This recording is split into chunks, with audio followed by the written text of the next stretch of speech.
in this room today who actually believe, you know, in women leadership, they champion women equality, inclusion, and diversity.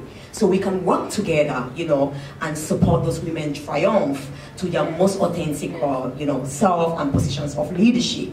And the vision of Global Visionary Women Network is to unite visionary women from all walks of life and nations to educate and empower the ordinary girl, child, and woman into becoming extraordinary citizens and leaders of purpose. And today we are looking at a new paradigm of female leadership. Why a new paradigm of female leadership? We've heard that again and again. I've been privileged, I've worked with thousands, hundreds of thousands of women. Too often, unfortunately, you agree with me, we'll talk about the problems.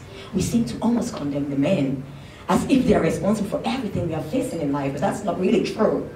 And you know, some of us say, okay, we are feminists, we are that, we don't want to have anything to do with them, we can be better than them, but I strongly believe it's time for change. It's time for a new paradigm of female leadership, and this cannot be done by any single woman alone. It's time for us to come together as great women, powerful women who are visionary, because we don't see the present. We are not short-sighted by the current challenges we see, like abuse, oppression. We see further than this. We see beyond the physical barriers of the eye. We are vision-driven. We see that ideal world that we yearn and deserve, first for ourselves, our children, then our community and world at large.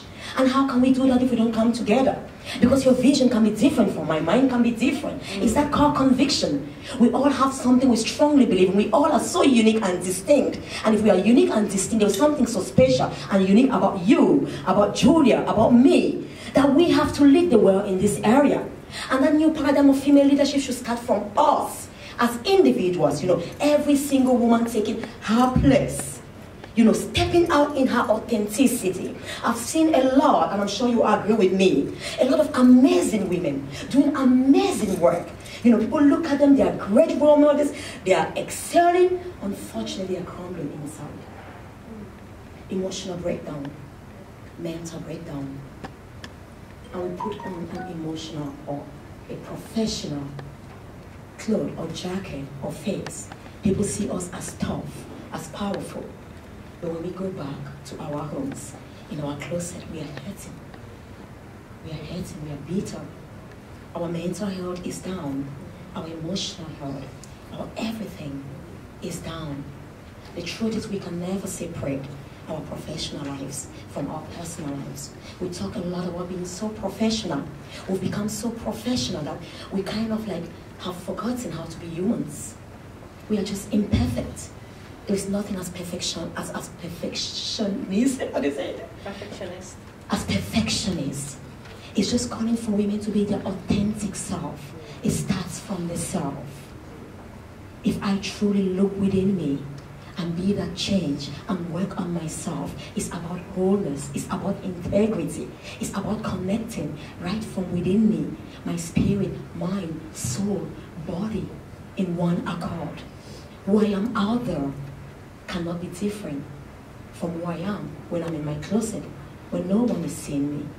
Because that would be hypocrisy. If I step out and I say this, I'm leading, I'm saying something else, but then deep down when I go back, I'm a completely different person. I'm not all that which I say and teach people. We need that authentic leadership that we must start from within us.